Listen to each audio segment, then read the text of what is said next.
கர்த்தருடைய வார்த்தையை கேட்கலாம். ஹல்லேலூயா. எல்லாரும் கைகளை தட்டி பாடுவோம்.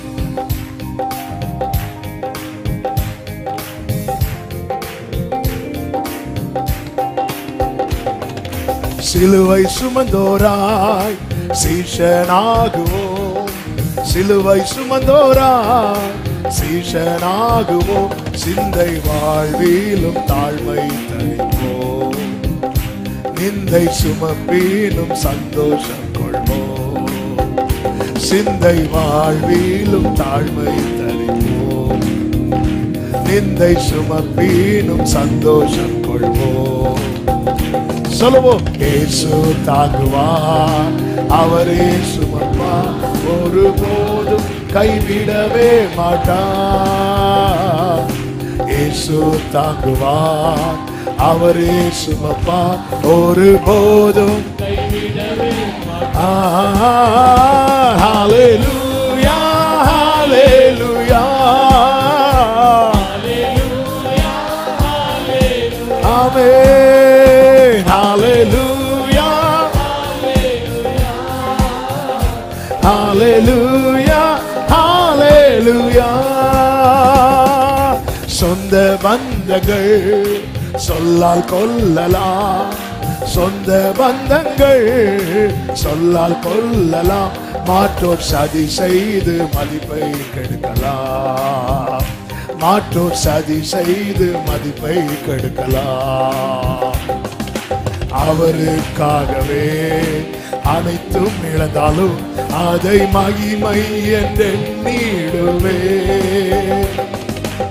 அவருக்காகவே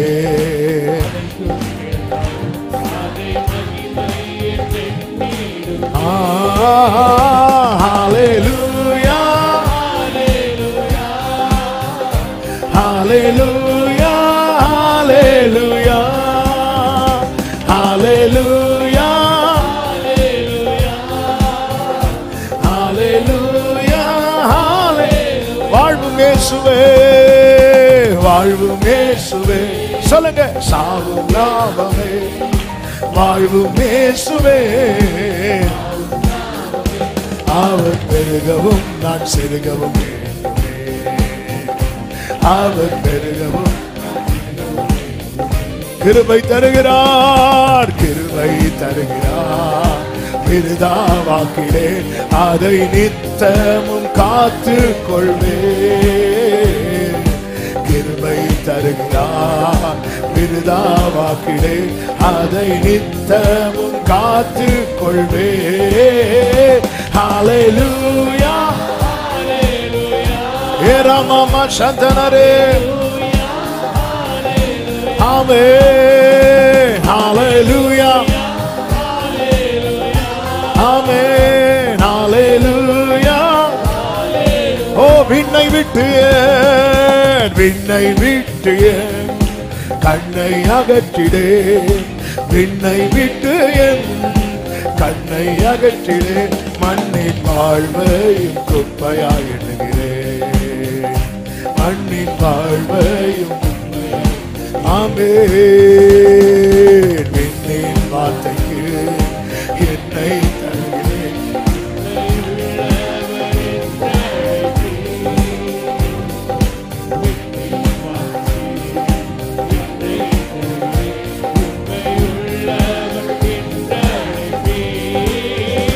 ஹல்லேலூயா,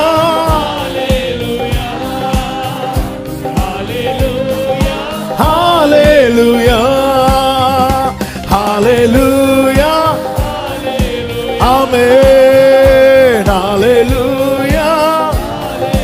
இயேசு தாங்குவார், இயேசு தாங்குவார், அவரே சுமப்பார், ஒருபோதும் கைவிடவே மாட்டார். ஆமென். ஒருபோதும் கைவிடவே மாட்டார். ஹல்லேலூயா, ஏரமம சந்தனமமரோ, glory, hallelujah, hallelujah, hallelujah. தாழ்த்துகிறோம் ஆண்டவரே. விண்ணின் வார்த்தைக்கு எங்களை தருகிறோம். எங்களோடு பேசுங்க அப்பா, மீட்பர் நாமத்தில் பிதாவே, ஆமென். ஒரு விஷயம் கூட கைகளை உயர்த்தி ஹalleluya. புலம்பல் புஸ்தகம் 3வது அதிகாரம், புலம்பல் 3வது அதிகாரம் அதனுடைய 40-41 வசனங்களை வாசிக்க கேட்கலாம். புலம்பல் 3வது அதிகாரத்தின் 40-41 வசனங்கள். நாம் நம்முடைய வழிகளை சோதித்து ஆராய்ந்து கர்த்தரிடத்தில் திரும்ப கடவோம்.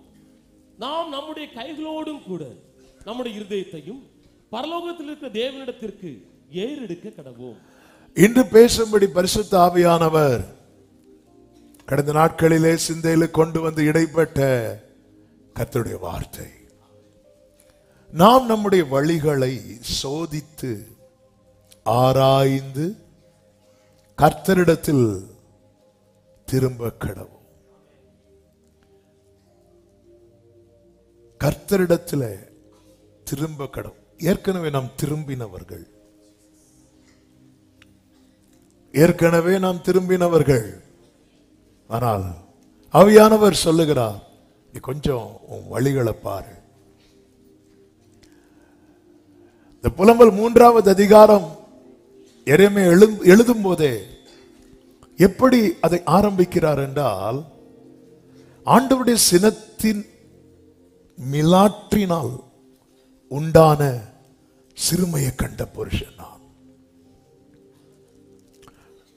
நான் சிறுமையை கண்டவன். தேவ பிள்ளைகளே, நாம் நம்முடைய வழிகளை ஆராய்ந்து பார்க்க வேண்டியது அவசியம்.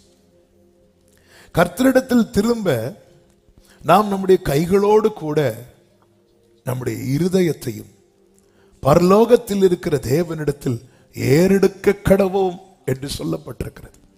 இந்த 3வது அதிகாரத்தை நாம் பார்க்கும்போது 7 கேள்விகள் நமக்கு முன்பாக வைத்து நாம் நம்முடைய வழிகளை ஆராய வேண்டும். அநேகம் இருந்தாலும் ஒரு 7 கேள்விகள். நாங்கள் கொஞ்சம் வேகமாக சொல்லிட்டு செய்திக்குள்ளே போக விரும்புகிறேன். முதல் கேள்வி என்ன அப்படின்னா, நான் இருளில் இருக்கிறேனா வெளிச்சத்தில் இருக்கிறேனா? நாம் அதை பார்க்கணும். இருளில் இருப்பதற்கும் வெளிச்சத்தில் இருப்பதற்கும் என்ன வித்தியாசம்? இருளில் இருந்தால் நமக்கான நன்மை நம் கண் முன்னே இருந்தாலும் நம் கண்களுக்கு அது தெரியாது.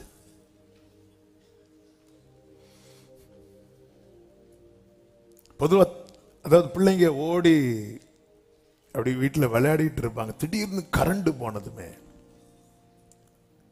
பிள்ளைங்க அப்படி நின்றுவாங்க. உடனே வீட்டில் இருக்கிற பெரியவங்க என்ன சத்தம் கொடுப்பாங்கன்னு, அங்கேயே இரு அப்படி. நாம இருள்ல இருக்கிறோமா? இங்கே புலம்பல் 3 சொல்லுகிற, அவர் என்னை வெளிச்சத்திலே அல்ல இருளிலே அழைத்து நடத்தி வந்தார் என்று சொல்லப்பட்டிருக்கிறது. நம்ம எதுல இருக்கிறோம்? அடுத்த ஒரு முக்கியமான கேள்வி என்னவென்றால், கர்த்தருடைய கரம் நமக்கு அனுகூலமாய் இருக்கிறதா எதிராக இருக்கிறதா? கர்த்தருடைய கரம் அனுகூலமாய் இருந்தால் நெகேமியாவை போல நம்மளால சொல்ல முடியும், பரலோகத்தின் தேவனானவர் காரியத்தை கைகூடி வர பண்ணுவார். அந்த காரியம் கைகூடி வர பண்ணப்பட காரணம் என்னவென்றால், தேவனுடைய தயவுள்ள கரம் அவன் மேல எப்படி இருந்துச்சு தெரியுமா? நன்மையா இருந்துச்சு. இங்கே புலம்பல் 3வது வசனத்திலே சொல்லுகிறான், அவர் என் தமது கையை எனக்கு விரோதமாகவே திருப்பினார் என்று சொல்லப்பட்டிருக்கிறது. நம்முடைய காரியங்கள் எல்லாம் கைகூடி வருகிறதா இல்லையா? அப்ப இந்த இடத்துல என்ன பார்க்கணும்னா, கர்த்தருடைய கரம் எனக்கு அனுகூலமா இருக்கிறதா எதிராக இருக்கிறதா? நாம் நம்முடைய வழிகளை ஆராய். இது தேவனை அறியாத ஒரு கூட்டத்துக்கு சொல்லப்பட்ட வார்த்தை அல்ல. அவருடைய ஜனம் பாழாக்கப்பட்டது நிமித்தம் பாடப்பட்ட புலம்பல் இது.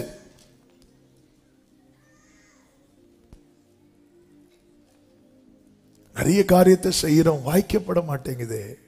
காரிய சித்தியோ கர்த்தரால் வரும்.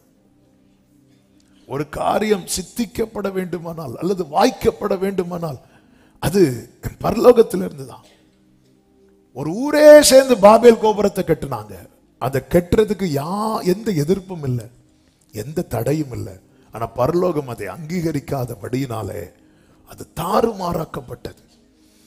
கர்த்தர் அதை குலைத்து விட்டார். அதை அவர்களால் முடிக்க முடியவில்லை. அவன் ஊரே ஒன்றாய் நின்றாலும் கர்த்தருடைய அனுமதி இல்லாம ஒரு காரியம் நடக்காது. ஒரு ஊரே சேர்ந்து ஒரு பாவியாகி ஒரு ஸ்திரீ மேல கல்லெறியும்படி கொண்டு வந்தார்கள். ஆனா கர்த்தர் அதை அனுமதிக்காததுனால அதுல ஒரு கல்லு கூட அவன் மேல விழல. கர்த்தருடைய கரம் எனக்கு எதிராகவே இருக்கிறது என்று இங்கே எரேமியா புலம்பல் பாடுகிறார். நாம் நம்முடைய வழிகளை ஆராய்ந்து பார்க்க வேண்டும். நம்முடைய பாதையில கர்த்தருடைய கரம் நமக்கு ஃபேவரா இருக்குதா இல்ல எதிரா இருக்கிறதா? மூன்றாவது கேள்வி, நம்முடைய வாழ்வின் பாதையில நாம் முன்னோக்கி செல்லுகிறோமா அல்லது முடக்கப்படுகிறோமா? 6வது வசனம் 7வது வசனத்திலே புலம்பல் இப்படி சொல்லப்பட்டிருக்கிறது. பூர்வ காலத்தில் செத்து கிடந்தவர்களை போல என்னை இருளான இடங்களில் கிடக்க பண்ணுகிறார். செத்து கிடந்தவர்களை போல நான் புறப்படக்கூடாதபடிக்கு என்னை சூழ வேலி அடைத்தார். என் விலங்கை பாரமாக்கினார். நான் நம்முடைய வழிகளை ஆராய்ந்து என்னால முன்னோக்கி செல்ல முடியலையே, அப்படின்னாலே அதன் அர்த்தம் நான் முடக்கப்படுகிறேன். ஆகாபின் ரதத்துக்கு முன்னாக ஓடிக்கொண்டிருந்த எலியா முடக்கப்பட்ட சூறை செடிக்கு கீழே கிடந்தது போல நாம நம்முடைய வாழ்க்கையை பார்க்கணும். எந்த நிலையில, எந்த ஒரு உங்களை கர்த்தர் எந்த நிலையில வைத்திருக்கிறாரோ அதுல ஒரு முன்னேற்றம் இருக்குதா பாருங்க. இல்ல அப்படியே தான். நல்ல கவனமா கேளுங்கள். வேகமா, அதாவது இந்த கிளாக்ல செல்லு ஓடலைன்னா அது அப்படியே நிற்கும். அதுக்கப்புறம் செல்லு போட்டா திரும்ப ஓடும். நம்ம வாழ்க்கை அப்படி கிடையாது. நம்ம செயல்பட்டாலும் செயல்படலைனாலும் நம்முடைய நேரம், நம்முடைய நாட்கள் கரைந்து கொண்டு தான் இருக்கும். மெழுகு நீங்க அதை ஆன் பண்ணா அது கரையும், அது எரியும். அதை இடையில ஆஃப் பண்ணி வச்சுட்டு அதுக்கப்புறமும் ஆன் பண்ணலாம். ஆனா நம்ம லைஃப் அப்படி கிடையாது. ஒன்ஸ் ஆன் பண்ணிட்டார், இனி இது கடைசியா ஒரு வாட்டி அணையும். நம்ம எல்லாம் ரைட்டு தான். நாங்கெல்லாம் ஏற்கனவே ரட்சிக்கப்பட்டவர்கள். அதனாலதான் டர்ன் அகைன் அப்படின்னு இருக்கும் ஆங்கிலத்தில். நீ மறுபடியும் திரும்பு, மறுபடியும் திரும்பு. என் வாழ்க்கையில நான் ஏன் இத்தனை வருடம் எந்த ஒரு காரியம் ஆகட்டும் அடுத்த ஸ்டெப் எடுத்து வைக்க முடியலன்னு நாம முடக்கப்பட்டிருக்கிறோம். ஆண்டவருடைய கோபத்தினாலே சிறுமையை கண்ட மனுஷன் நான் என்று சொல்லி இந்த புலம்பல் பாடுகிறார். என் வாழ்வின் பாதை முடக்கப்பட்டிருக்கிறதா அல்லது முன்னோக்கி செல்லுகிறதா? அடுத்த காரியம், என் ஜெபம் கேட்கப்படுகிறதா அடைக்கப்படுகிறதா? 8வது வசனத்திலே சொல்லுகிறார், நான் சத்தமிட்டு கூப்பிட்டாலும் என் ஜெபத்துக்கு வழியை அடைத்து போட்டார். என் ஜெபம் கேட்கப்படுகிறதா? என் ஜெபத்துக்கான வழியை அடைத்து போட்டாரா? தாவீது சொல்லுகிறார், நான் அவர்களுக்காக ஜெபித்தேன், ஆனால் என் விண்ணப்பம் என் மடியிலே திரும்ப வந்தது. என் விண்ணப்பம் என் மடியிலே திரும்ப வந்தது என்பதை நான் எப்படி அறிந்து கொள்ளவென்றால், பொதுவாகவே ஒரு காரியத்தை நம்ம ஜெபிக்கும் போது, ஜெபத்தில் வைக்கும் போது அதை தேவன் அங்கீகரித்ததற்கு முதல் அடையாளம் என்ன தெரியுமா? எல்லா புத்திக்கும் மேலான தேவ சமாதானம் நம்ம இருதயத்தை என்ன செய்யும்? ஆட்கொள்ளும். அது ஆட்கொள்ள நம்ம எல்லாவற்றையும் தெரியப்படுத்தணும். இந்த அறக்குறையெல்லாம் ஜோம் பண்ணக்கூடாது.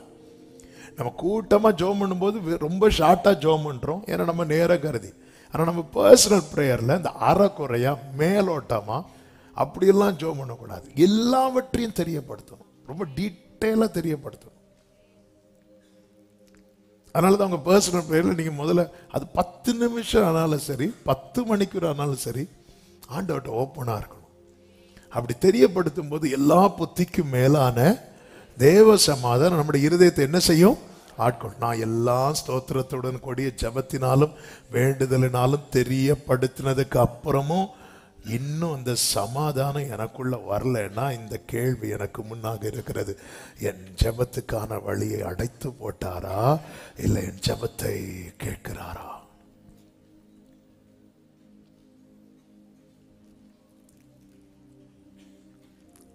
நம்முடைய வழியை ஆராயணும். நம்ம பெரிய பிரச்சனை என்னன்னா, நம்மளை பார்க்கறதுக்கே நமக்கு டைம் இல்லை, அடுத்தவங்க கதையை நிறைய பார்ப்போம். நம்ம கண்ணில் ஒரு பெரிய பீமே இருக்கு. அந்த பீமை வச்சுட்டு போகும்போது அதுல இருந்து ஒரு சின்ன துரும்பு சகோதரன் கண்ணில் விழுந்துட்டு. ஆனா இப்ப நம்ம கண்ணுக்கு எதுதான் தெரியுமா? சகோதரன், அதாவது ஒருத்தன் பட்டனை மாத்தி போட்டுட்டு போறான், அவனை பார்த்து ஒருத்தன் ஒழுங்கா பட்டன் போட தெரியலன்னு சொல்லிட்டு பரியாசம் பண்ண போறான். பரியாசம் பண்றவனை பார்த்து அவன் சட்டையில பட்டனே கிடையாது.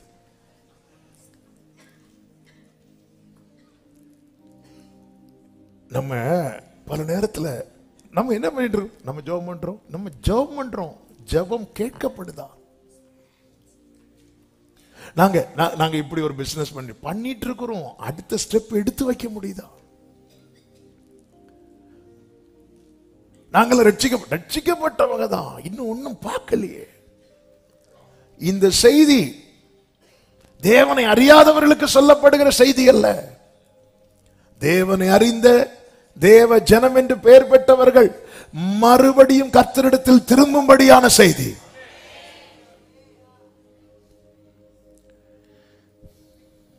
அடுத்த கேள்வி: நம்முடைய வாழ்வு பயிர் நீளமாக்கப்படுகிறதா, பாழாக்கப்படுகிறதா?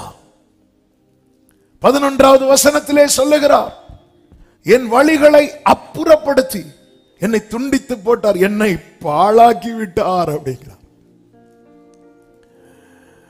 என் வாழ்க்கை பயிர் நிலமா இருக்கிறதா? அவரவருக்கு பயிர் உண்டாக ஏற்ற காலத்தில் தக்கபடி அவர் உங்களுக்கு பின்மாறியும் முன்மாறியும் அனுப்புவேன் பிராமிஸ் பண்ணி இருக்கிறாரே. என் வாழ்க்கை எப்படி இருக்கிறது? எப்படி இருக்கிறது? ஹல்லேலூயா. குயவனே குயவனே குயவனே என் இயேசுவே, மண்ணான என்னை உருவாக்கும் உம் கரத்தால் என்னை மீதிடப்பட்ட மண்ணில் உம் மகத்தான சித்தம் வைத்தீர். புடமிடப்பட்ட மண்ணின் மேல் உம் பெரிதான திட்டம் வைத்தீர். எனக்கு நம்பிக்கை உண்டு, உந்தன் கரத்தில் என்னை நீர் உருவாக்குவீர். எதற்காக இந்த கேள்விகள் தெரியுமா? நாம் கர்த்தரிடத்தில் திரும்பும் போது நம்மை உருவாக்குவதற்கு, நம்மை உயிர்ப்பிப்பதற்கும் ஆமென் அவர் வெயிட் பண்ணிட்டு இருக்கிறார். எனவேதான் ஆண்டவர் இந்த வார்த்தைகளை சபையை பார்த்து பேசிக் கொண்டிருக்கிறார். நம்முடைய வாழ்க்கை எப்படி இருக்கிறது? ஆமென். இந்த கேள்விகள்லாம் எழுதுறவங்க எழுதி வச்சுக்கோங்க. நீங்க வீட்டுல போய் நம்ம லைஃபோட இந்த கேள்விகளை வைத்து பார்க்கணும். ஆண்டவர் இப்படிதான் பார்க்க வைத்தார். இப்படி பார்க்கும்போது நம்ம இன்னொருத்தங்களை பார்க்கிறதுக்கு நமக்கு டைமே இருக்காது. கர்த்தரால் தாயின் கருவில் தோன்றும் முன்னமே தெரிந்தெடுக்கப்பட்ட, வேண்டாம் வேண்டாம் ஒதுங்கினதுக்கு அப்புறமும் தேவனால் பிரித்தெடுக்கப்பட்ட, அழைக்கப்பட்ட ஒரு தீர்க்கதரிசியின் புலம்பல் இது. அடுத்த கேள்வி, ஜனங்கள் மத்தியிலே புகழப்படுகிறோமா, நிந்திக்கப்படுகிறோமா? புலம்பல் 3:14, நான் என் ஜனத்தார் யாவருக்கும் பரியாசமும் நித்தம் அவர்கள் கிண்ணற பாடலும் ஆனேன். இன்னைக்கு என் சொந்தக்காரங்கெல்லாம் கூடுனாங்கன்னா, என் நண்பர்கள்லாம் கூடுனாங்கன்னா அவங்க டைம் பாஸே யாருதான்? நான் தான். இது ஏன் இன்னும் மாறல? நான் சிந்திக்கணும்ல. நிந்தை சொற்கள் நீக்கிட இரக்கத்தை விளங்க, ஏன் இன்னும் அந்த இரக்கத்தை விளங்க செய்யல? ஒரு நாள் 2 நாள்னா ஓகே, ஒரு வருஷம் 2 வருஷம் ஓகே, 10 வருஷம் 20 வருஷம்னா எப்படி ஓகேன்னு சொல்ல? அப்படி ஓகேன்னு சொன்னா அவங்க கேட்பாங்க, உங்களுக்கு ஓகேவானு? எங்களுக்கு ஓகே இல்லை. யோபுவுக்கு ஒரு சோதனை வந்ததும் நண்பர்கள் 4 பேர் சுத்தி நின்று 4 பக்கத்துல அடி. ஒரு செய்தி முடிஞ்ச அடுத்த செய்தியிலேயே போட்டு யோபுவை சாகடிக்கிறாங்க. இப்ப அடுத்து கர்த்தர் அப்படி மெதுவா நண்பர்கள் பக்கம் திரும்புறார். திரும்புறதும் அவங்க இப்படி பார்த்துட்டு இருக்கிறாங்க. பார்க்கும்போது யோபு உங்களுக்காக வேண்டுதல் செய்வோம் அப்படின்னு சொல்லுவார். சரியான அடி இந்த நண்பர்களுக்கு யோபு கொடுத்தது. என்ன தெரியுமா? யோபு கஷ்டப்பட்ட போது சுத்தி நின்று ஃப்ரீயா அட்வைஸ் பண்ணாங்க. அதுல ஒருத்தங்க கூட யோபுக்காக வேண்டுதல் செய்யல. ஆனா யோபுவின் நண்பர்கள் கஷ்டப்பட்டதும் யோபு ஃப்ரீ அட்வைஸ் கொடுக்கிறதுக்கு முன்னாடி அவர்களுக்காக கர்த்தரை நோக்கி பார்க்கிறா. அப்படி பார்த்ததுனால கர்த்தர் அவர்களுக்கு விடுதலை கொடுத்தார். நான் என் ஜனத்தார் யாவருக்கும் பரியாசமும் நித்தம் அவர்கள் கிண்ணற பாடலுமானேன். நிந்தைக்கு முற்றுப்புள்ளி வைக்கப்பட்டதா, இல்லை இன்னும் தொடருகிறதா? அடுத்த கேள்வி, நம் வாழ்வு சமாதானமா இருக்கிறதா, கசப்பா இருக்கிறதா?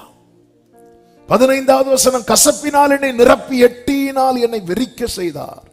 17வது வசனம், என் ஆத்துமாவை சமாதானத்துக்கு தூரமாக்கினார். சுகத்தை, I forget prosperity. இந்த சுகத்தை மறந்த, நல்ல வாழ்க்கை வாழ்றதுன்னா என்னன்னு எனக்கு மறந்து போச்சுட்டார். எப்படியோ வாழ்ந்துட்டு இருக்கு. இந்த சுகமா வாழ்றது, இந்த மகிழ்ச்சியா வாழ்றது, இந்த நிறைவா வாழ்வது, இந்த குறைவு, இதெல்லாம் என்னன்னு எனக்கு தெரியல. அப்ப ஆண்டவர் நீ உன் வழியை ஆராய்ந்து திரும்பு அப்படி சொல்றாருன்னா, இது இந்த கேள்விக்கெல்லாம் கர்த்தர் பதிலை வைத்திருக்கிறார் என்றுதானே அர்த்தம். எனவேதான் சங்கீதக்காரன் சொல்லுகிறான், அநேக இக்கட்டுகளையும் ஆபத்துகளையும் காணும்படி செய்த என்னை நீர் திரும்ப உயிர்ப்பித்து என்னை ஏறி வர பண்ணி என் மேன்மையை பெருக பண்ணி என்னை மறுபடியும் தேற்றுவீர். இது நடுவில் கிருபையில வாழ்ந்து கொண்டிருக்கிறோம். எனவேதான் அதே புலம்பல் 3:22 சொல்லுகிறார், நான் நிர்மூலமாகாதிருப்பது கர்த்தருடைய கிருபையே, அவருடைய இரக்கங்களுக்கு முடிவில்லை, அவைகள் காலைதோறும் புதியவைகள், உமது உண்மை பெரிதாயிருக்கிறது. கிருபை ஏன் கிடைச்சிட்டு இருக்குன்னா, கிருபை. அப்ப ஏன் கிருபை கிடைக்குது? அடுத்த கேள்வி.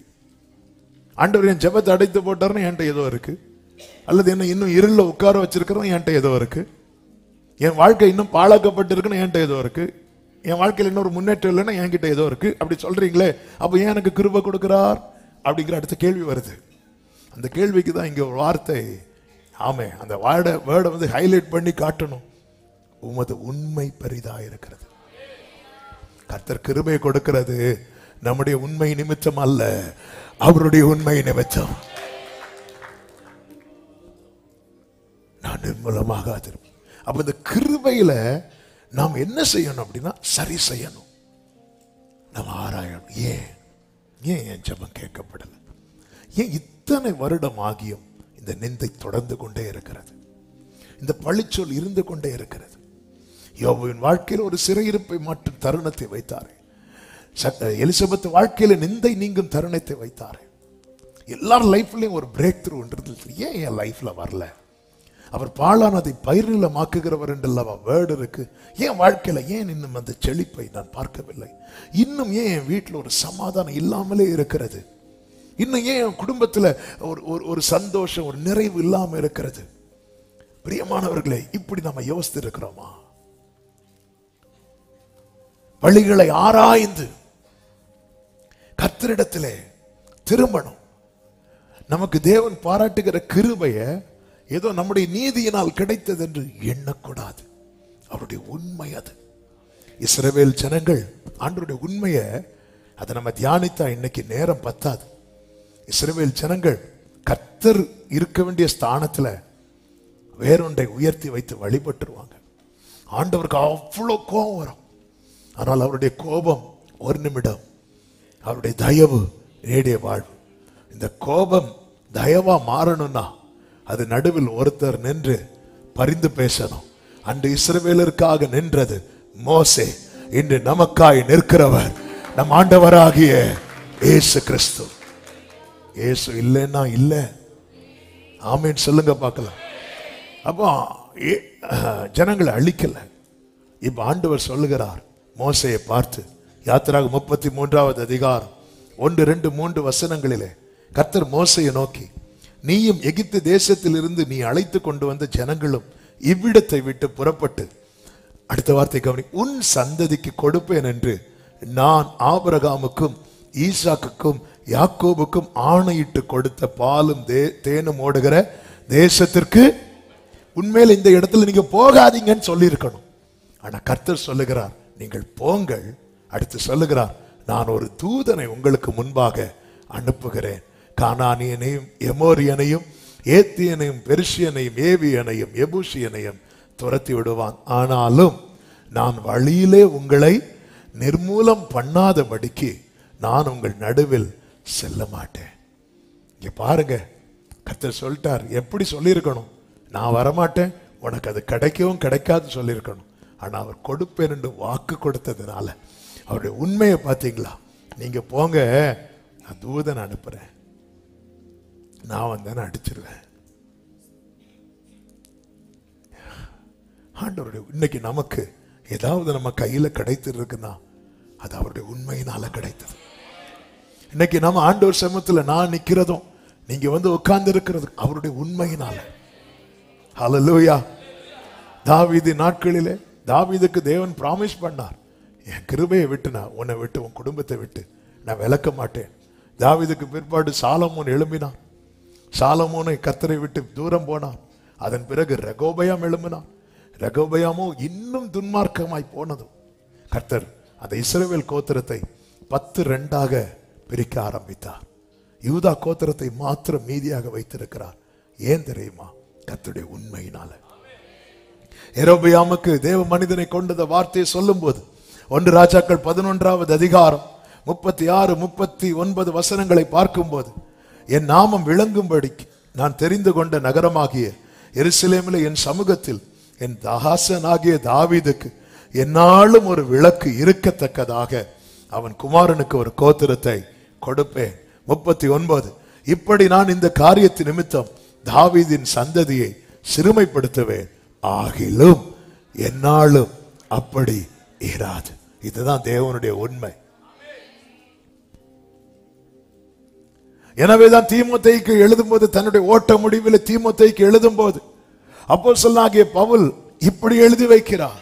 2 தீமோத்தேயு 2:13, நாம் உண்மை இல்லாதவர்களாய் இருந்தாலும் அவர் உண்மை உள்ளவராய் இருக்கிற. கைகளை உயர்த்தி ஆமென் சொல்லுங்க. அவருடைய உண்மை. எனவேதான் தேவ பிள்ளைகளே, இன்னைக்கு எனக்கு கிருபை கிடைக்குதுன்னா என்னதான் வழி மாறி போனாலும் கரெக்டா வந்து ஆராதிச்சுட்டு எல்லாம் பண்ணிட்டு தானே இருக்கிறேன். அப்ப கர்த்தருக்கு என்ன பிடிச்சிருக்குன்னு தானே அர்த்தம். அவருடைய உண்மை, அவருடைய உண்மை.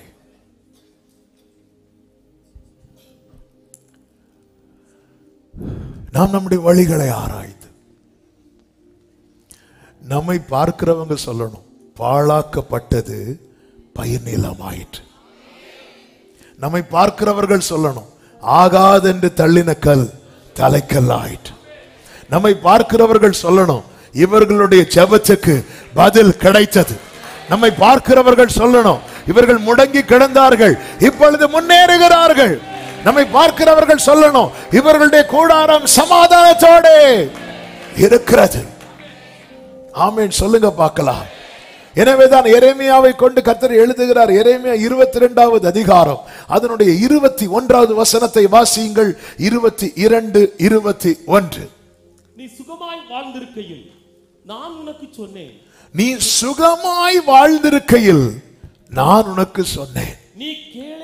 அதாவது கம்ஃபர்ட் ஜோன்ல இருக்கும்போது வருகிற வார்னிங்க்கு ரொம்ப கவனமா இருக்கணும். நிறைய காரியம் நமக்கு தெரியாது, ஆனா ஆண்டவர் வார்ன் பண்ணிட்டே இருப்பார். நீ சுகமாய் வாழ்ந்திருக்கையில் நான் உனக்கு சொன்னேன். ஆனா நீ என்ன, நான் நல்லா தானே இருக்கிறேன். இந்த யூதாவின் ராஜா பிடிபடுவதற்கு காரணம் தான், நாங்க நல்லா தானே இருக்கிறோம். நீ சுகமாய் வாழ்ந்திருக்கையில் நான் உனக்கு சொன்னேன். நீ கேளேன் என்றாய். உன் சிறுவயது முதல் நீ என் சத்தத்தை கேளாமல் போகிறதே உன் வழக்கம். எது நம்முடைய வழக்கமா இருக்கிறது? அதாவது ஓப்பனி பினேகாஸ் அவங்க சுகமா இருக்கும்போது தகப்பன் அவர்களை கூப்பிடுறாரு, இங்க பாருப்பா, இந்த மாதிரிலாம் தப்பு பண்ணாதீங்க, தப்பு பண்ணாதீங்க. ஏன்னா அவங்களுக்கு ஒரு ப்ராப்ளம் இல்லை, அவன் நினைக்கிறதெல்லாம் துணிகரமா செஞ்சுட்டே இருக்கிறாங்க. சுகமாய் வாழ்ந்திருக்கும் போது எத்தனை வார்னிங் கொடுக்கப்பட்டது, அதை அவர்கள் அசட்டை பண்ணி விட்டார்கள். நோவா சுகமாய் வாழ்ந்திருக்கும் போது வார்னிங் கொடுக்கப்படுகிறது. தேவ எச்சரிப்பை பெற்றுன்னு பைபிள்ல இருக்கு. தன் குடும்பத்தை ரட்சிப்பதற்கு பேழை உண்டு பண்ணுகிறான் சுகமாய் வாழ்ந்திருக்கும் போது. அந்த பேழையை உண்டு பண்ண கண்டிப்பா தான் சொத்தையே வித்திருப்பான். ஏன்னா ஒரு போட்டை உண்டு பண்ணதுக்கே அவ்வளவு லட்சங்கள் ஆகிறது. ஒரு பேழையை உண்டு பண்ணணும்னா இந்த குடும்பம் இருக்கிறது மட்டும் இல்ல, எல்லா ஊர்வன பரப்பன எல்லா குடும்பங்களும் உள்ள வரப்போகுது. எல்லாம் வித்தியாசமான குடும்பங்கள். ஆனா ஒண்ணு நிச்சயம், இந்த பேழை வார்த்தையின்படி கட்டப்பட்டதனால் உள்ள ஒரு சண்டை இருக்காது. ஹல்லேலூயா, ஆமென். நம்ம வீட்டுல ஒரு மிருகம் கிடையாது, ஏன்னா நம்மளே இருக்கிறோம்.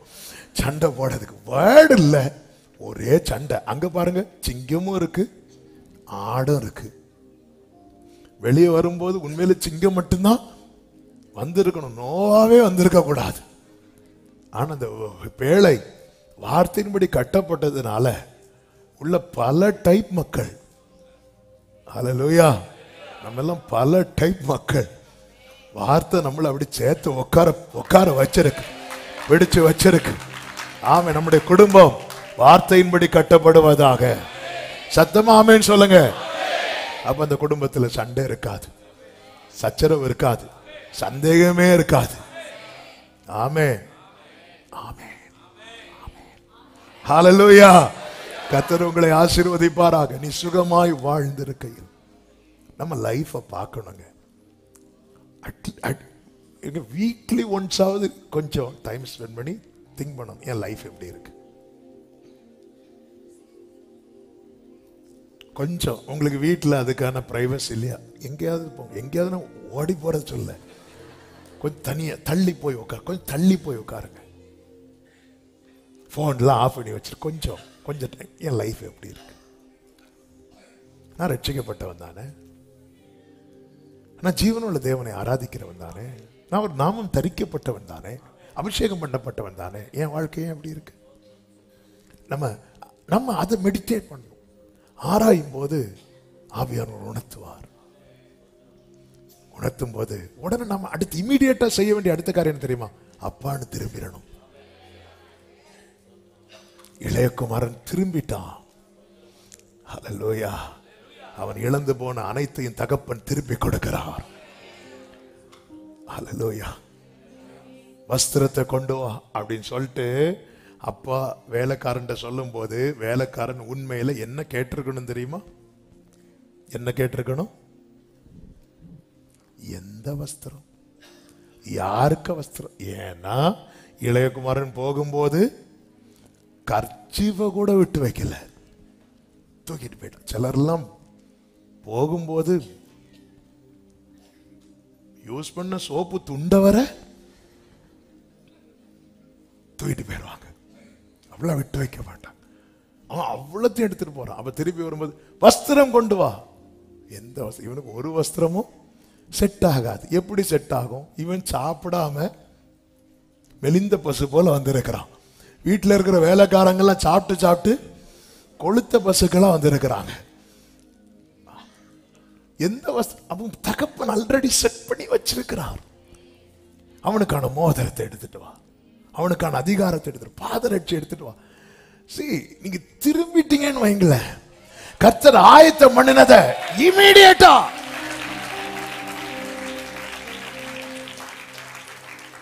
ஹல்லேலூயா ஹல்லேலூயா. ஆண்டவரே ஏற்கனவே தள்ளாமலும் விட்டு விலகாமலும் அவமானத்தில் இருந்தென்னை காப்பாற்றினீர். தள்ளாமலும் விட்டு விலகாமலும் அவமானத்தில் இருந்தென்னை கைகளை உயர்த்தி அணைத்துக் கொண்டீர், அணைத்துக் கொண்டீர் என்னை. ரெட்டை களைந்து எனக்கு புது வஸ்திரம் கொடுத்தீர். ரெட்டை களைந்து இப்ப ஒரே சத்தமாய் அப்பான்னு சொல்லுவோம். அப்பா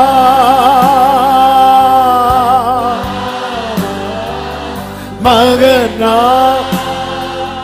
மகனா அப்பா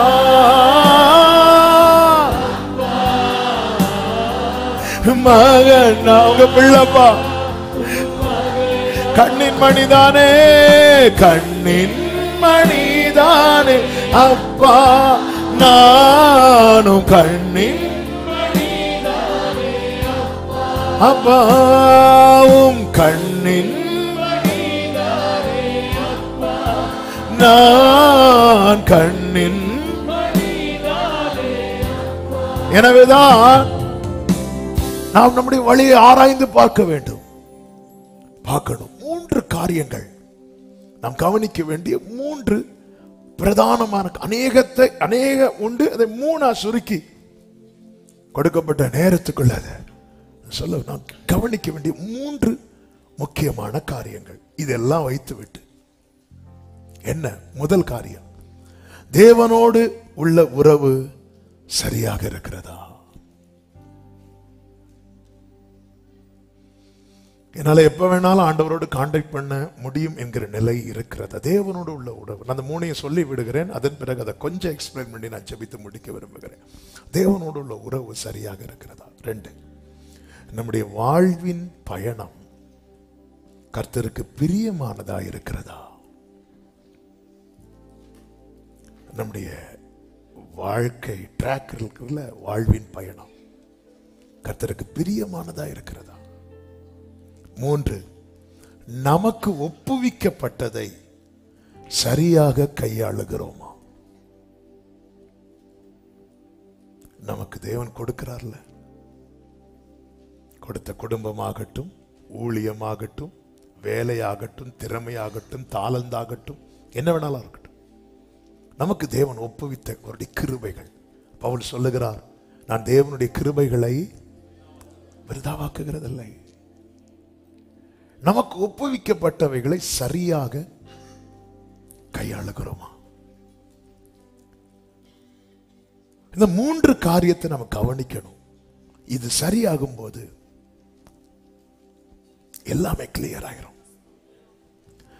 முதலாவது, தேவனோடு உள்ள உறவு சரியாக இருக்கிறதா? தேவனோடு என்னால கான்டாக்ட் பண்ண முடியும் எப்ப வேணாலும்.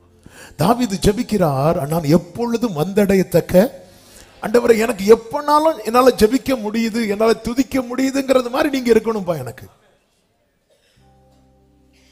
அதாவது ஒருத்தங்க கிட்ட நம்ம நல்ல தொடர்புல இருக்கிறோம்னா அவங்க கிட்ட எப்ப வேணாலும் பேசலாம். ஆனா ஒருத்தங்க கிட்ட எந்த தொடர்பும் இல்லைன்னா அவங்க கிட்ட பேசுறதுக்கு நம்ம இன்னொருத்தங்களுடைய உதவி ஒத்தாசை தேவைப்படுகிறது. உங்களுக்கு இன்னார தெரியுமா ஒண்ணு அவங்க கிட்ட பேசுவீங்களா, சொல்லுவீங்களா? அப்பா என்று அழைக்கிற புத்திர ஸ்வீகாரத்தை தேவன் நமக்கு தந்ததே நமக்கும் அவருக்கும் இடையில் எதுவுமே வேண்டாம் என்பதற்காக.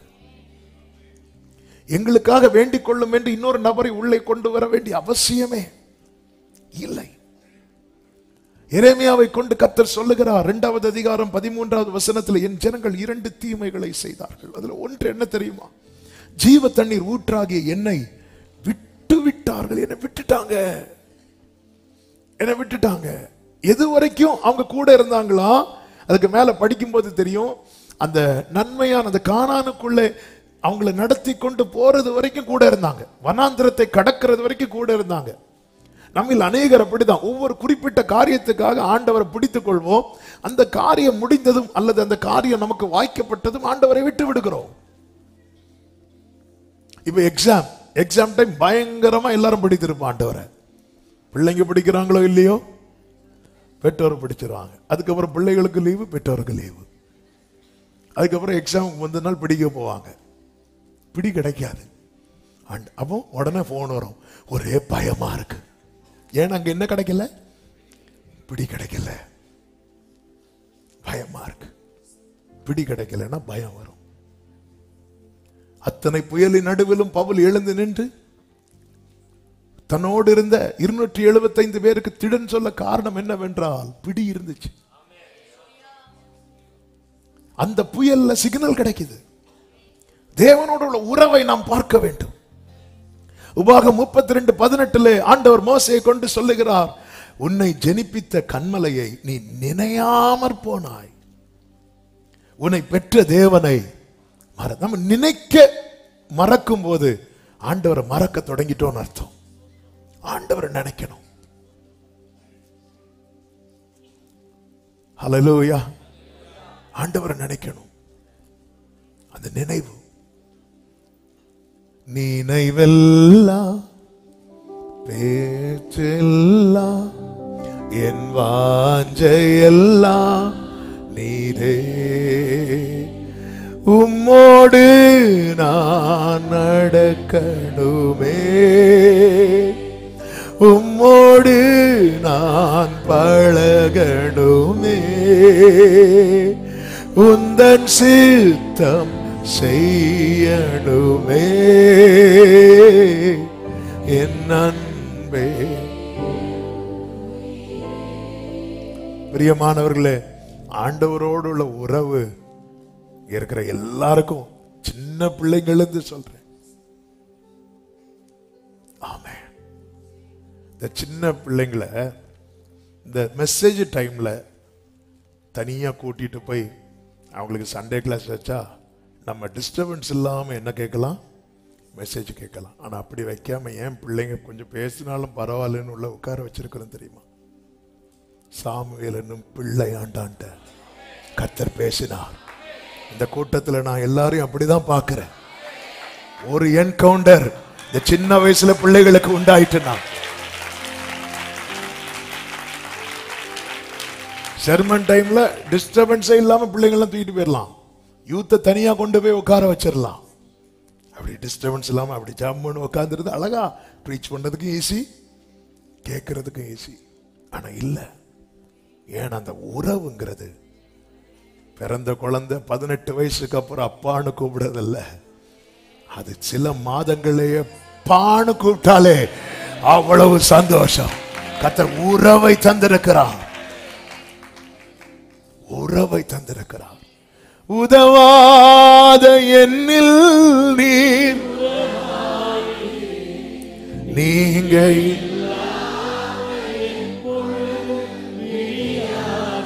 ஆமென். Gloria dharama shadana mama karababa. Hallelujah. எங்க நம்ம ஒருத்தங்களுக்கு நம்மளால யூஸ் இல்லைன்னு தெரிஞ்சா நம்ம உறவுகள் கூட நம்மை உறவு இல்லை என்று ஒதுக்கி வைப்பார்கள். ஆனால் உண்மையிலே உதவாதவர்கள் என்ன தெரிந்து நமக்கு உரிமை தந்து அந்த உறவு என்கிற அதிகாரத்தை தந்து சொந்தம் கொண்டாடுகிற தேவன், நாம் ஆராதிக்கிற தேவன். தேவனோட உறவு எப்படி இருக்கிறது? சிம்சோனை கர்த்தர் ஜனிப்பித்தார். சிம்சோன் வளர ஆரம்பிக்கும் போதே ஆவியானவர் அவனோடு இருந்து, வேதம் சொல்லுகிறது, நீ நியாயாதிபதிகள் 13:25 கர்த்தருடைய ஆவியானவர் அவனை ஏவ துவங்கினார் அப்படின்னு இருக்கு. அப்படி அவனை மூவ் பண்ண ஆரம்பிக்கிறார். இதுதான் சிம்சோனுடைய லைஃப், இதுதான் சிம்சோனுடைய ஆரம்பம். அவனுடைய ஆவி அவருடைய ஆவியுடனே இணைந்து இருக்கிறது, உறவுல இருக்கிறது. அதன் பிறகு நீங்கள் பார்க்கும்போது நியாயாதிபதிகள் 14வது அதிகாரமாக 14, 15 அதிகாரங்கள்ல பார்த்தீங்கன்னா ஒவ்வொரு பிரச்சனை வரும்போது அவனுக்கு கொடுக்கப்பட்ட அந்த ஸ்ட்ரெங்க், அவனுக்கு கொடுக்கப்பட்ட கிருபை, அவனுக்கு கொடுக்கப்பட்ட அந்த கிஃப்ட் என்ன அப்படின்னா எந்த கட்டுகளோ எந்த போராட்டமோ அதை மேற்கொள்ளக்கூடிய கிஃப்ட் அவனுக்கு இருந்துச்சு. ஒவ்வொருத்தருக்கும் ஒவ்வொரு கிஃப்ட் கொடுக்கப்பட்டிருக்கிறது. 14வது அதிகாரம் 15வது அதிகாரம் இப்படி இருக்கும்போது தான் 16வது அதிகாரத்தில் அவன் ஒரு வேசியின் இடத்தில் பிரவேசித்தான் என்று வேதத்தில் சொல்லப்பட்டிருக்கிறது. பிரவேசிக்கும் போது பெலிஸ்தியர்கள், அவன் பேர் என்ன, தெலீலாள்கிட்ட போய் என்ன சொல்றாங்கன்னா, அங்கே பாரு, அவன் வரும்போது நான் அவனுக்கு இவ்வளோ காசு கொடுக்குறேன், அவனை வந்து பிடிக்கணும், அவன் ஸ்ட்ரென்த்ல கை வைக்கணும், அவனை இல்லாம ஆக்கணும். அவளும் ஓகே சொல்றான். ஏன்னா அவளும் ஒரு பெலிஸ்திய ஸ்திரீ, அவளுக்கு நோ சொல்ல முடியாது. எஸ்பா. அப்படி இருக்கும்போது தான் சிம்சோன்ட்ட கேட்குறான், உன் பெலன் எதில் இருக்கிறது? அவன் சொல்றான், என் பெலன் என்னை வந்து ஒரு புது கயிறுல கட்டுனா என்ன ஒப்பு கொடுக்கலாம், என்னை வந்து சிறுமைப்படுத்திடலாம். அதே மாதிரி ஒரு கயிறு வாங்கி கட்டி வைப்பாங்க. பெலிஸ்தியர் வந்தது, அந்த கயிறு எப்படி போச்சு தெரியுமா? நெருப்பு. அவன் நெருப்பு எங்க இருக்கு? அவனுக்கு கொடுக்கப்பட்ட கிஃப்ட் அது. ஆனா அவன் போனது வழி மாறி போறான். அவன் வழி மாறி போனா கிஃப்ட் அப்ளை ஆகுமா? அப்ளை ஆகும். தேவனுடைய அழைப்பும் கிருபை வரங்களும். ஆனா 14, 15வது அதிகாரத்துக்கும் 16வது அதிகாரத்துக்கும் ஒரு வித்தியாசம் உண்டு. என்ன வித்தியாசம்னா, 14வது அதிகாரம் 15வது அதிகாரத்தில் ஒரு வார்த்தையை பார்க்க முடியும், 16வது அதிகாரத்தில் அந்த வார்த்தையை பார்க்க முடியாது. என்ன தெரியுமா? 14வது அதிகாரத்தில் கர்த்தருடைய ஆவி அவன் மேல் வந்து இறங்கினார். 15வது அதிகாரத்தில் கர்த்தருடைய ஆவி அவன் மேல் வந்து இறங்கினார். 16வது அதிகாரத்தில் இது மிஸ் ஆயிரும்.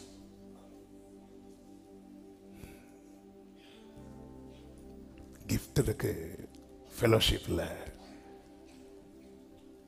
கிஃப்ட்டை வச்சு எவ்வளவு நாள் ஓட்ட முடியும்? ஆண்டவரால் ஆசீர்வதிக்கப்பட்டு படகு நிறைய மீன் இருக்கு. ஆண்டவர் என் பின்னாடி வான்னு சொல்லிட்டு போயிட்டாரு. இப்ப கிஃப்ட் இருக்கு. அவன் பார்த்தான், இது இல்லை எனக்கு, அவர் தான் திரும்பி வந்துட்டான். எல்லாருக்கும் ஐயோ அந்த சிம்சோனுக்கு ஸ்ட்ரெங்த் பாத்தீங்களா, ஸ்ட்ரெங்த் பாத்தீங்களா? எஸ். ஆனா ஒண்ணு மிஸ் ஆயிட்டே சிம்சோன். என்ன மிஸ் ஆயிட்டு? ஆவியானவர் வந்து போனார்ல, அது உனக்கு மிஸ் ஆயிட்டுல.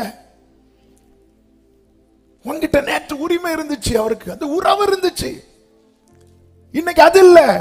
அவர் கொடுக்க கிஃப்ட்ல பாடுறோம், அவர் கொடுக்க கிஃப்ட்ல பிரீச் பண்றோம், அவர் கொடுக்கிற கிஃப்ட்ல என்னெல்லாம பண்றோம். இதை வச்சு திருப்தி அடைஞ்சிராத. நீ முழங்கால் போட்டு ஜெபிக்கிற கிஃப்ட் உனக்கு இருக்கும், அந்நிய பாஷை பேசுற கிஃப்ட் உனக்கு இருக்கும். ஆவியானவர் அவன் மேல வந்து இறங்குறார், போவார், இறங்குவார். 16வது அதிகாரத்தில் இது மிஸ் ஆயிட்டு. உங்க பிள்ளைங்க ஸ்கூலுக்கு சேர்க்கும் போது ஒரு யூனிஃபார்ம் வாங்கி கொடுக்குறீங்க.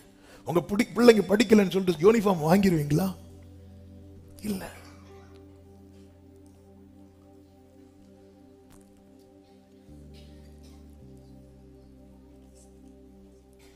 நம்முடைய வழிகளை ஆராயணும். என்னால உறவாட முடியுதா, என்னால ஊழியம் செய்ய முடியுதா என்பதல்ல, என்னால உறவாட முடிகிறதா?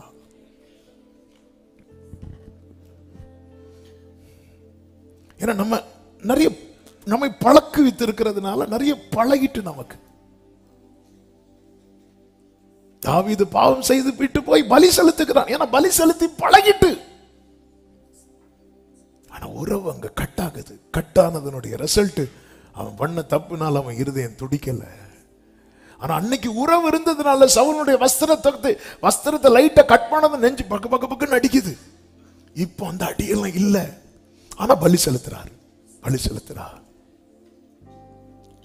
அப்பதான் புரிந்து கொண்டு சொல்றார், பரிசுத்த ஆவி என்னை விட்டு அப்ப போயிடாதீங்க.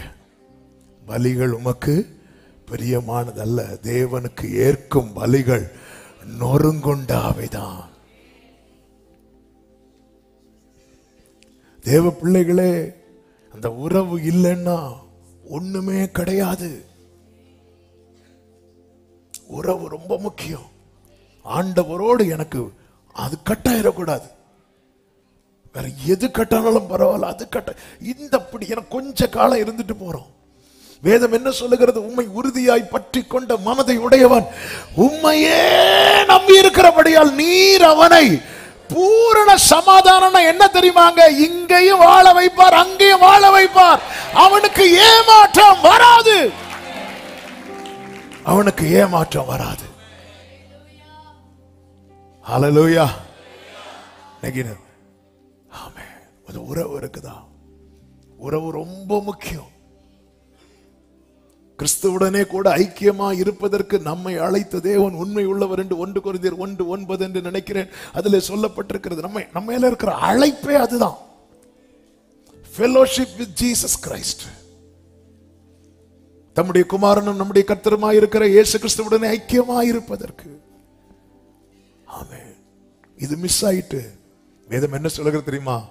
கர்த்தர் தன்னை விட்டு விலகினதை சிம்சோன் அறியாதிருந்தான். ஏன் அறியலைன்னா அதை யோசிக்கல. அவர் இறங்குறாரா? நேத்து வந்து விசிட் பண்ணாரு என்ன, முந்தானத்து விசிட் பண்ணாரு என்ன, இன்னைக்கு இப்படி கயிறு போட்டு கட்டினதுக்கு அப்புறம் என்ன விசிட் பண்ணலையே.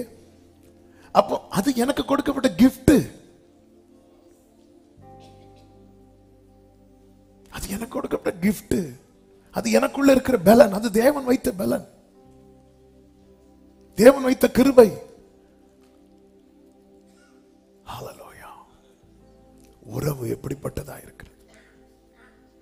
இரண்டாவது காரியம், நம்முடைய வாழ்வின் பயணம் கர்த்தருக்கு பிரியமானதா இருக்கிறதா?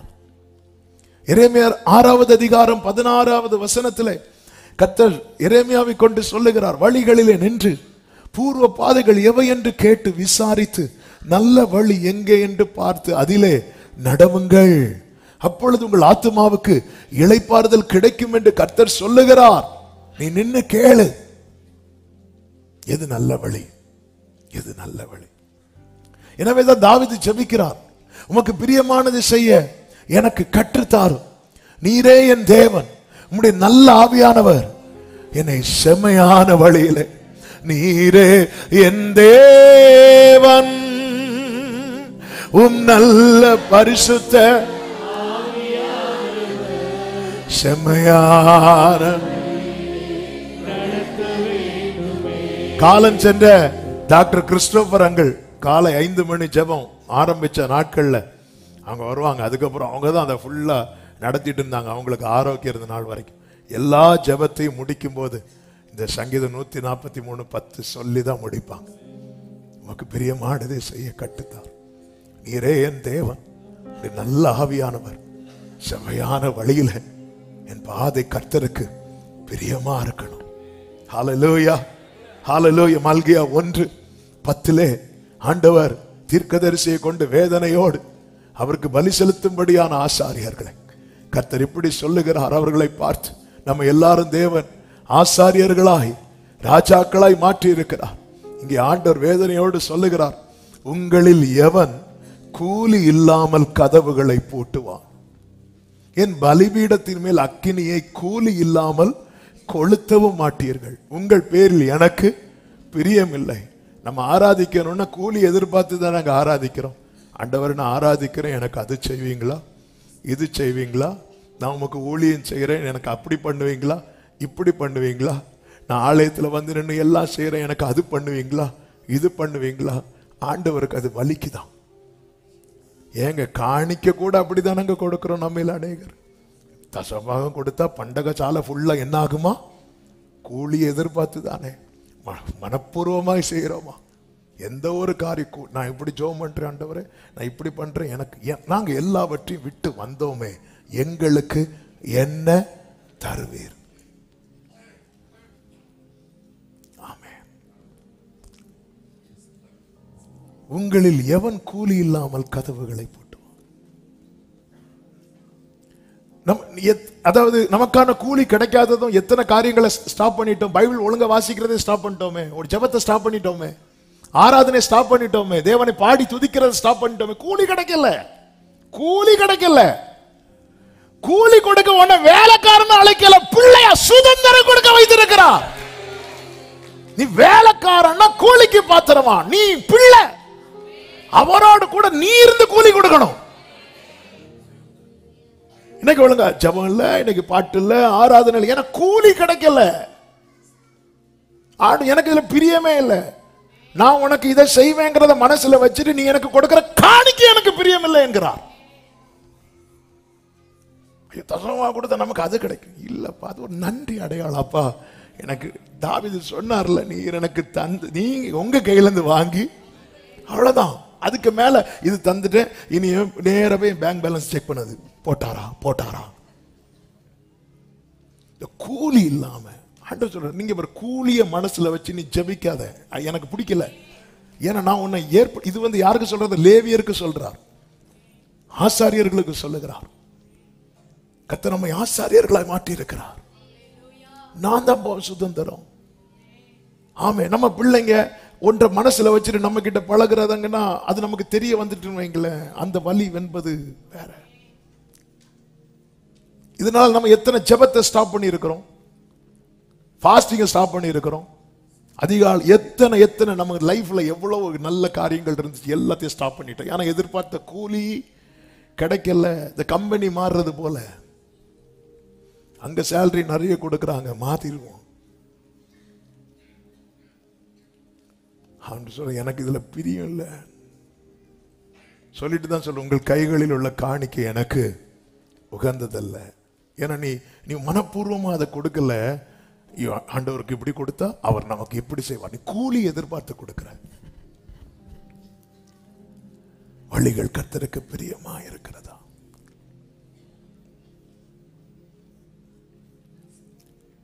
ஆவியானவர் சபைகளுக்கு சொல்லுகிறதை காதுள்ளவன் கேட்க கடவன். ஏன்னா அதாவது உறவை கொச்சப்படுத்தக்கூடாது. தேவன் ஏற்படுத்தி தந்த உறவு. எனக்கு முடியாம போய் நான் ஜெபிக்காம இருக்கிறது வேற, எனக்கு நடக்காததுனால நான் ஜெபிக்காம இருக்கிறேன்னா நான் ஆண்டவர் சமூகத்தில் வந்து நிக்கிறது எதுக்கு தெரியுமா?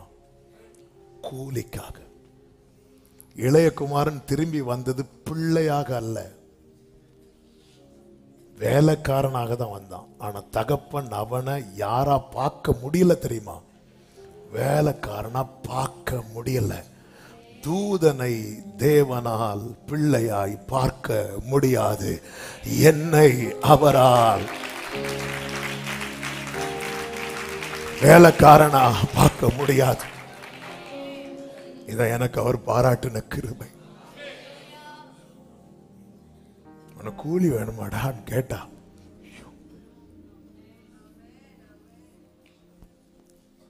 எனக்கு என்ன தருவீர்னார். நீ வா அப்படி சொல்லி கூட்டு போய் மகிமையை காட்டி கொடுக்கிறார் பேதுருவுக்கு. பேதுரு பொஷன் ஆயிட்டு, நான் உன்னை எப்படி வச்சிருக்கிறேன். இந்த மோசே எலியா கூட நிக்கிறதுக்கு ஒன்றை உள்ள 4 தகுதியை சொல்லு, ஒரு தகுதியை சொல்லு. நான் நிக்கிறதுனால நீ நிக்கிற. இந்த மோசே எலியா கூட பேதுரு யோவான் யாக்கோபு நீங்க எப்படி நிக்கிறீங்கன்னா, நான் இந்த இடத்துல இல்லைன்னா நீ நிப்பியா பேதுருவே? உன்னை என் கூட தானே நிக்க வச்சிருக்கிறேன். என் கூட மோசே எலியாவை நிக்க வைக்க முடியுங்கிறத பார்த்துட்டு இல்ல. ஆனா அப்படி இருந்தோம் அவங்கள அனுப்பி விட்டுட்டு நான் திருப்பி உன் கூட தானே இறங்கி வரேன். பேதுரு வாயம் விட்டாரு. நம்முடைய வாழ்வின் பயணம் கர்த்தருக்கு பிரியமானதா இருக்கிறதா? எனவே தான் வேதம் சொல்கிறது, எதை செய்தாலும் அதை மனுஷருக்கென்று செய்யாமல் கர்த்தருக்கென்று, சொல்லுங்க, மனப்பூர்வமாய் மனப்பூர்வமாய் பாடுறீங்களா? பாட்டு, ஐயோ இன்னைக்கு பாட்டு பாடல, ஐயோ இன்னைக்கு எக்ஸாம். பைபிள் படிச்சுட்டு போனியா? கூலி. பைபிள் படிச்சோன்னு அவர் எக்ஸாம் அவரே எழுதி கடனை எழுதி தந்துருவார். கூலி இல்லாம கதவை போட்டுவானா? ஆண்டு எனக்கு பிடிக்கல அப்படிங்கிறாரு. ஏன்னா உன்னை நான் தானப்பா உன் சுதந்திரம்னு சொல்லி உன்னை இதுவரை கூட்டிட்டு வந்தேன். நான் தான். அவங்களுக்குன்னு ஒவ்வொரு சுதந்திரம் இருக்கும்போது லேவி கோத்திரமே நான் தானே உன் சுதந்திரம். அதன் அர்த்தம் என்ன? உனக்கு என்னன்னாலும் நான் பார்த்துக்கிறேன், என்கிட்ட கேளு. ஆமென். நான் ரொம்ப ஆண்டவருக்காக பிரயாசப்பட்டேன், நான் ரொம்ப ஆண்டவருக்காக உழைச்சேன். ஆனா ஆண்டவர் எனக்கு ஒண்ணுமே செய்யல. அதனால நான் இப்போ கூலி இல்லாம. கடந்த நாள் ஒருத்தங்கள்ட்ட கேட்டேன், டவுட்ல கேட்டேன், இப்போ பழையது போலெல்லாம் வசனம்லாம் எழுத முடியுதா?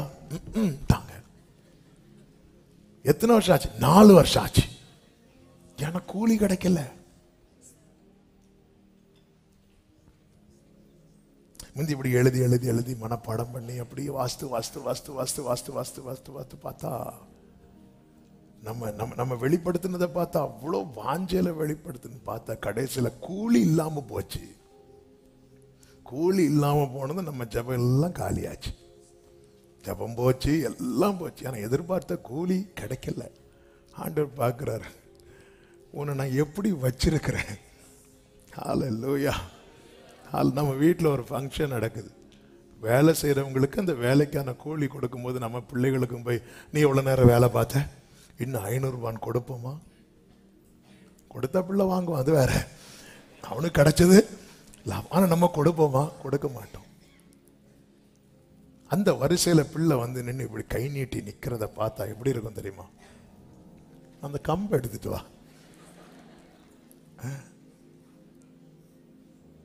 ராஜா வீட்டு பிள்ளை. சொல்லுங்க, பக்கத்துல பார்த்து சொல்லுங்க, ராஜா வீட்டு பிள்ளை. கூலிக்காக ஆண்டவரை தேடாதீங்க. கூலிக்காக இங்க வந்தா, ஆமா இங்க வந்தா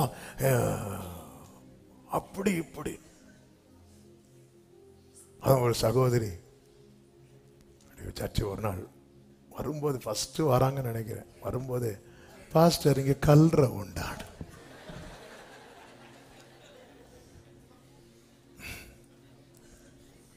டைம் ஆகும்போது வைக்கலாம். கூலிக்காக இங்க வந்தா அது நடக்கும், இது நடக்கும். கர்த்தர்கிட்ட வந்தா எல்லாம் நடக்கும். ஆனா நான் தேடுவது கூலிக்காக இருக்கக்கூடாது. நேரம் போய்விட்டது. ஒரு வார்த்தை 2 நிமிஷத்துல சொல்லி ஜெபிக்கிறேன். 3வது, நமக்கு ஒப்புவிக்கப்பட்டதை சரியாக கையாளுகிறோமா? லூக்கா 19வது அதிகாரம் 12 முதல் பார்க்கும்போது, பிரபுவாகிய ஒருவன் ஒரு ராஜ்யத்தை பெற்றுக்கொண்டு திரும்பி வரும்படிக்கு தூர தேசத்துக்கு போக புறப்பட்டான்.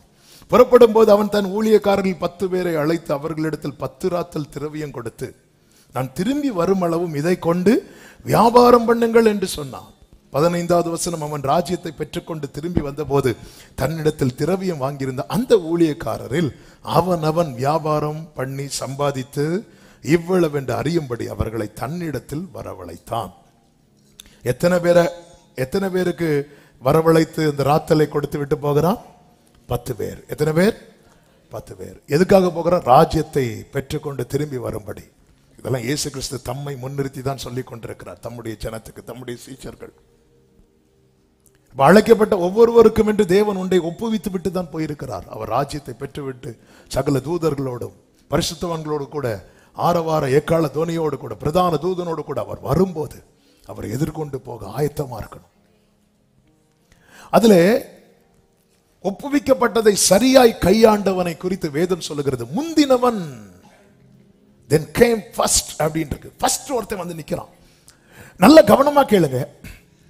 நமக்கு ஒப்புவிக்கப்பட்டதை நாம் சரியாய் கையாளுகிறோம் என்றால் நாம தான் இந்த பூமியில அவருடைய வருகையை எதிர்க்கு நோக்கி இருக்கிற முதல் ஆள்.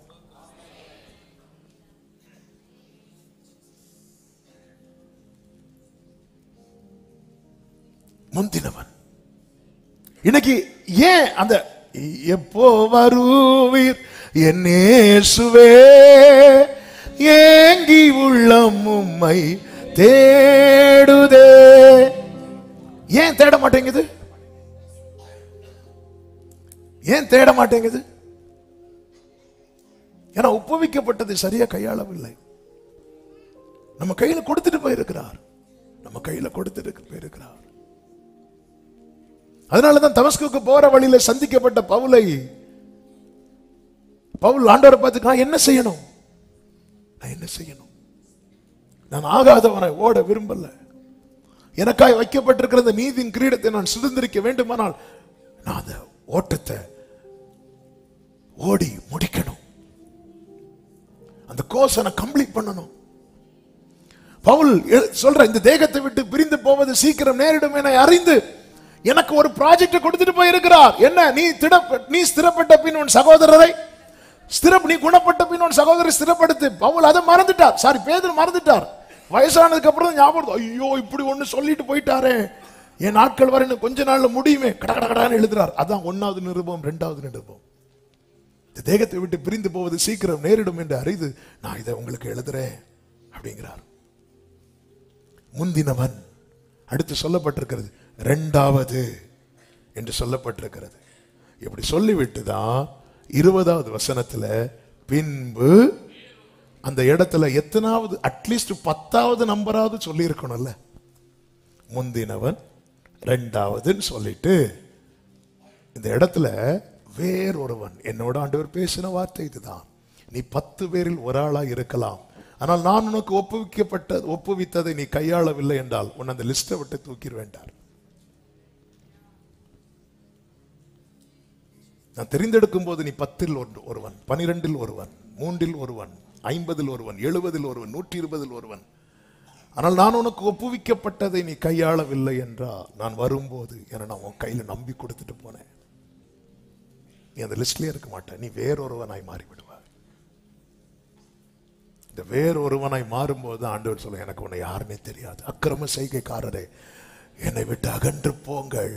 ஆவியானவர் சபைகளுக்கு சொல்லுகிறதை காதுள்ளவன் கேட்க கடவன். 1 கொரிந்தியர் 12:7 சொல்லப்பட்டிருக்கிறது, ஆவியினுடைய அனுகிரகம் அவனவனுடைய பிரயோஜனத்துக்கு என்று அளிக்கப்பட்டிருக்கிறது. அவனுடைய பிரயோஜனத்துக்கென்று. 1 கொரிந்தியர் 3:10 பவுல் சொல்லுகிறார், எனக்கு அளிக்கப்பட்ட தேவ கிருபையின்படியே புத்தியுள்ள சிற்பாச்சாரியை போல அஸ்திவாரம் போட்டேன், வேறொருவன் அதன் மேல கட்டுகிறான், அவனவன் தான் அதன் மேல் இன்ன விதமாய் கட்டுகிறான் என்று பார்க்க கடவன். நம்ம எப்படி வாழ்கிறோம், நம்ம எப்படி செயல்படுகிறோம், நமக்கு ஒப்புவிக்கப்பட்டது சரியா செய்யறோமா, அதை பார்க்கணுமா? 13 சொல்லப்பட்டிருக்கிறது, அவனுடைய வேலைப்பாடு வெளியாகும், நாளானது அதை விளங்க பண்ணும், ஏனெனில் அது அக்கினியினால் வெளிப்படுத்தப்படும். அவனுடைய வேலைப்பாடு எத்தன்மை உள்ளதென்று அக்கினியானது பரிசோதிக்கும். எனவேதான் ஆண்டவராகிய இயேசு கிறிஸ்து சீஷர்களை பார்த்து சொன்னார், யோவான் 9:4, பகற்காலம் இருக்கும் மட்டும் நான் என்னை அனுப்பினவருடைய கிரியை செய்ய வேண்டும், ஒருவனும் கிரியை செய்யக்கூடாத ராக்காலம் வருகிறது. நாம் நம்முடைய வழிகளை ஆராய்ந்து கர்த்தரிடத்தில் திரும்ப கடவோம். நம்முடைய கைகளை மாத்திரமல்ல, கைகளோடு கூட இருதயத்தையோ கர்த்தருக்கு நேராக்குவோம். தேவனோடு உள்ள உறவு எப்படிப்பட்டதா இருக்கிறது? நம்முடைய வாழ்வின் பாதை கர்த்தருக்கு பிரியமா இருக்கிறதா? நமக்கு ஒப்புவிக்கப்பட்டதை நாம் சரியாக கையாளுகிறோமா? சிந்திப்போம், கர்த்தரிடத்தில் திரும்புவோம். கர்த்தர் நம்மை சரி செய்து சீர்படுத்தி அவருக்கு உகந்தவர்களாய் நிறுத்துவார்களாக. எல்லாரும் எழுந்து நிற்கலாம் ஆண்டவர் சமூகத்தில். ஹல்லேலூயா, ஹல்லேலூயா. உம்மை போல யாரும் இல்லை, என்னை என்றும் நேசிக்க. உம்மை போல யாரும் இல்லை, என்னை என்றும் நேசிக்க. உந்தன் சத்தம் கேட்பேன், உந்தன் சித்தம் செய்வேன், உமக்காக உயிர் வாழ்கின்றேன். உந்தன் சத்தம் கேட்பேன், உந்தன் உமக்காக உயிர் வாழ்கின்றேன். நான் உமக்காக உயிர் வாழ்கின்றேன். நான் உமக்காக சொல்லுங்க, உம்மை போல, உம்மை போல யாரும் இல்லை, என்னை என்றும் நேசிக்க. உம்மை போல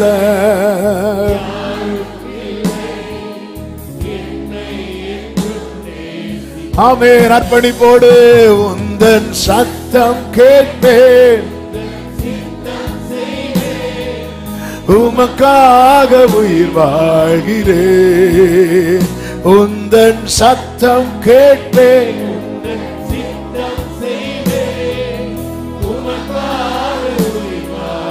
ஆமென். நான் உமக்காக உயிர் வாழ்கிறேன், நான் உமக்காக. அப்படி அர்ப்பணிப்போடு உம் சித்தம் போல் என்னை என்றும், உம் சித்தம் போல் என்னை என்றும் தற்பரனே நீ நடத்தும். உம் சித்தம் ஆமென். ரெண்டு கைகளை உயர்த்தி என் சித்தமோ ஒன்று வேண்டாம், என் சித்தமோ வேண்டாம்பா, என் பிரியனே என் இயேசுவே என் சித்தமோ, என் பிரியனே என் சித்தமோ ஒன்று வேண்டாம், என் சித்தமோ வேண்டாம் ராஜா, என் பிரியனே ஆமென். என் சித்தமோ என் பிரியனே. ஒரே ஒரு நிமிடம் வலது கரத்தை வானத்துக்கு நேராக உயர்த்து, இடது கரத்தை இருதயத்தில் வைத்து, ஆண்டவரே வாழ்வின் பாதை உமக்கு பிரியமா இருக்கணும். நீர் எனக்கு ஒப்புவித்த கிருபைகளை நான் விருதாவாக்க கூடாது. நாளை உம்மை எதிர்கொள்ளும் போது அந்த முந்தினவனை போல வந்து நிக்கணும்பா, அந்த முந்தினவனை போல வந்து நிக்கணும்பா. வேறொருவன் ஆயிடக்கூடாதுப்பா, வேறொருவன் ஆயிடக்கூடாது. இன்னைக்கு அவருடையவன் அவருடையவன் என்று அழைக்கப்பட்டு நாளைக்கு வேறொருவனா மாறிட்டோனா, ஆமென். இன்னைக்கு தருணம் இருக்கிறது சகோதரா, இன்னைக்கு தருணம் இருக்கிறது சகோதரி, நாளைக்கு சான்ஸ் கிடையாது. இன்னைக்கு ஆவியானவர் உங்களோடு பேசி இருக்கிறார், நம்மோடு பேசி இருக்கிறார். நாம் நம்முடைய வழிகளை ஆராய்ந்து கர்த்தரிடத்தில் திரும்ப கடவோம். கர்த்தர் நம்மை நடத்துவாராக. எல்லாரும் கைகளை உயர்த்தி கர்த்தருக்கு ஸ்தோத்திரம் செலுத்துவோமா? ஸ்தோத்திரம் ஸ்தோத்திரம் ஸ்தோத்திரம். பரிசுத்த பிதாவே, நல்ல தகப்பனே, நன்றியோடுமை துதிக்கிறோம், ஸ்தோத்தரிக்கிறோம். உங்க கிருபை மிகவும் பெரியதப்பா. உங்க உண்மை தலைமுறை தலைமுறைக்கும் உள்ளது. உங்க சமூகத்திலே கொண்டு வந்து பாட, துதிக்க, ஆராதிக்க, செபிக்க நீர் பாராட்டின எல்லா கிருபைகளுக்காக நன்றி. எங்களோடு பேசினீர். நாங்கள் மறுபடியும் உம்மிடம் திரும்ப எங்கள் வழிகள் சீராக நேராக மோடு இருக்கிற உறவு பலப்பட எங்கள் வாழ்வின் பயணம் உங்களுக்கு பிரியமா இருக்க நீர் எங்களுக்கு ஒப்புவித்ததை சரியாய் கையாள கர்த்தர் எங்களுக்கு கிருபை செய்வீராக. கர்த்தரே நடத்தும், நாமத்தை மகிமைப்படுத்தும். ஒவ்வொருவரையும் அப்படியே ஆட்கொண்டு நடத்துங்க. வேறொருவனாய் ஆண்டவரை நாங்க மாறிடக்கூடாது. நீர் வரும்போது அந்த முந்தினவனை போல எதிர்கொண்டு உமக்கு ஆண்டவரே காத்திருக்க எங்களுக்கு கிருபை தாரும். மகிமை, கனம், துதி, ஸ்தோத்திரங்கள் அனைத்தும் ஒருவருக்கே செலுத்துகிறோம். இரட்சகர் இயேசு கிறிஸ்துவின் நாமத்தில் பிதாவே, ஆமென். என் ஆத்துமாவே கர்த்தரை ஸ்தோத்திரி, முழு உள்ளமே அவருடைய பரிசுத்த நாமத்தை ஸ்தோத்திரி. என் ஆத்துமாவே கர்த்தரை ஸ்தோத்திரி, கர்த்தர் செய்த சகல உபகாரங்களை மறவாதே. ஆமென். நம்முடைய கர்த்தராகிய இயேசு கிறிஸ்துவின் கிருபையும் பிதாவாகிய தேவனுடைய அன்பும் பரிசுத்த ஆவியானவருடைய ஐக்கியமும் சிநேகமும் பாதுகாவலும் நம் அனைவரோடும் எல்லா பரிசுத்தவான்களோடு கூட கர்த்தருடைய வருகை மட்டும் தங்கி இருப்பதாக. ஆமென். ஹல்லேலூயா. God bless you. கர்த்தர் உங்களை ஆசீர்வதிப்பாராக. ஆமென்.